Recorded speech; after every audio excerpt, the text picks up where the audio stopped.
आइए आज हम लोग जानते हैं कि शरद पूर्णिमा की पूजा हमें कैसे करनी है। तो please welcome back to my channel. मैं सुजाता जौहरी आप लोगों का अपने यूट्यूब चैनल पर स्वागत करती हूँ। तो जो लोग मेरे चैनल में नए होंगे मेरे चैनल को लाइक कर लीजिएगा मेरी गला फंस रही थी, एवं सब्सक्राइब कर लीजिएगा। तो देखिए शरद पूर्णिमा शरद पूर्णिमा का व्रत हमें कब रखना है, या शरद पूर्णिमा की पूजा हमें कैसे करनी है या कथा सुननी है। तो बहुत से लोग प्रत्येक महीने की कथा को सुनते हैं और बहुत से लोग कभी कभार सुनते हैं, जैसे कि जो खास होता है श्रावण का, माघ का, इस तरह से। तो देखिए पूजा विधि हम लोग को कैसे करनी है। तो शरद पूर्णिमा 6 अक्टूबर दिन सोमवार को पड़ रहा है। तो हमें पूजा करने के लिए सुबह सवेरे क्या करना है, आप यदि व्रत रहती हैं तो भी, नहीं रहती हैं तो भी, अपने घर में हमें इस तरह से प्रत्येक महीने की पूर्णमासी को पूजा करनी चाहिए।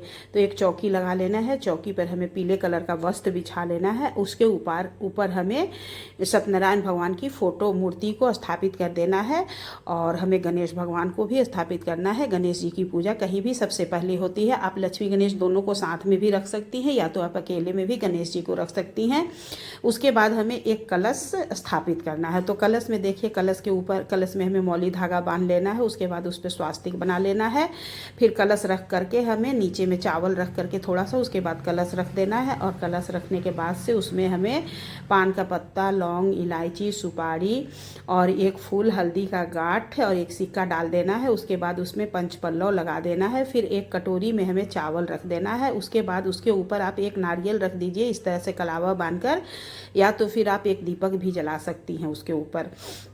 तो ये आपके ऊपर निर्भर करता है कि आप नारियल रखेंगे, और बाद में ये नारियल हमें किसी ब्राह्मण को दे देना है। उसके बाद हाथ में हमें अक्षत फूल लेकर संकल्प ले लेना है कि हे जो कलश में विराजमान देवी देवता है और हमारे सत्यनारायण भगवान, गणेश भगवान सभी उपस्थित होइए, मैं आपकी पूजा करने जा रही हूँ।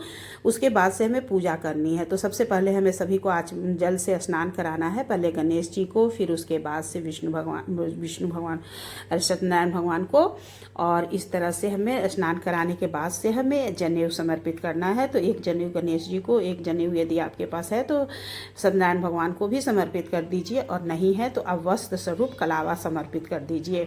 आप कलावे से भी काम चला सकती हैं, और यदि जनेऊ है तो आप जनेऊ भी समर्पित करिए। इस तरह से हमें समर्पित कर दे। उसके बाद हमें फूल समर्पित करना है। आपके पास यदि फूल है तो आप फूल चढ़ाइए, नहीं है तो कोई बात नहीं, आप थोड़ा सा अच्छा छीट करके ही पूजा कर सकती हैं। तो इस तरह से हमें सभी को फूल चढ़ा देना है। फूल चढ़ाने के बाद देखिए गणेश जी को हमें दुर्वा भी चढ़ाना है। मैं दुर्वा आपको इस वीडियो में बाद में दिखाऊंगी, और चंदन भी देखिए मैं पहले लगाना था तो मैं अभी बाद में चंदन लगाना, तो हमें सभी को चंदन लगा देना है इस तरह से। उसके बाद हमें थोड़ा सा अक्षत भी छिड़क देना है। तो इस तरह से हमें सत्यनारायण भगवान की पूजा करनी चाहिए। फूल आपके पास जितनी है तो आप और ज़्यादा फूल भी समर्पित कर सकती हैं, माला भी बना करके पहना सकती हैं। तो इस तरह से हमें फूल समर्पित कर देना। उसके बाद हमें दीपक जला देना है। तो एक दीपक जला दीजिएगा और एक धूप बत्ती जला करके इस तरह से हमें दिखा करके गणेश जी को और सत्यनारायण भगवान को, और फिर कलश में जितने देवी देवता विराजमान सबको दिखा करके हमें वहीं पर रख देना है। कपड़े पे धूप बत्ती नहीं रखी हूँ, नहीं तो कपड़ा जल जाएगा। तो इस तरह से हमें थोड़ा सा उसके नीचे अक्षत भी रख देना चाहिए। उसके बाद दीपक रखिए। फिर भोग प्रसाद में आप या तो चूरन बना लीजिए, या फिर पेड़ा, बर्फ़ी, और फिर ड्राई फ्रूट्स, मेवा जो भी हो आप उसे समर्पित करिए।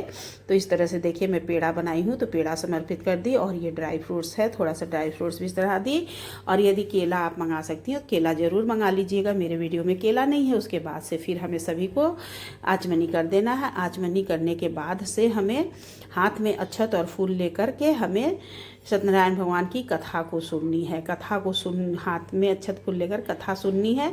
कथा सुनने के बाद जब कथा समाप्त हो जाए तो हमें फूल को वहीं पे समर्पित कर देना है, और उसके बाद से हमें भगवान से पूजा में हुई गलती के लिए क्षमा मांगनी है। तो उसके बाद हमें देखिए आरती कर लेनी है। आरती पहले गणेश जी की, उसके बाद सत्यनारायण भगवान की आरती करके, और फिर हमें आरती सभी देवी देवता को दिखा देना है। उसके बाद से हमें आरती रख देनी है, और फिर हमें पूजा में हुई कमियों के लिए हमें दक्षिणा भी चढ़ाना है। मेरे वीडियो में दक्षिणा नहीं आपको दिखा, लेकिन दक्षिणा हमें ज़रूर चढ़ाना है।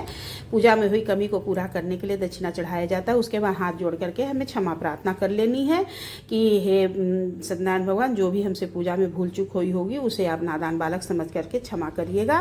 तो इस तरह से तो इस तरह से हमें सत्यनारायण भगवान से क्षमा प्रार्थना करने के बाद से हमें वहाँ से फल उठा लेना है, लोटे का जल किसी गमले में डाल देना है और हमें ब्राह्मण को दक्षिणा एवं सीधा दे करके उन्हें विदा करना है। और यदि आप अपने से करती हैं तो दूसरे दिन आप किसी ब्राह्मण को जा करके सीधा और दक्षिणा दे दीजिएगा। और उसके बाद से हमें इस तरह से तो पूर्णिमा की व्रत कथा को सुननी चाहिए, करनी चाहिए। तो दोस्तों, यदि आप लोगों को मेरा वीडियो ज़रा सा भी अच्छा लगा होगा तो मेरे वीडियो को लाइक कर दीजिएगा एवं कमेंट कर दीजिएगा। सभी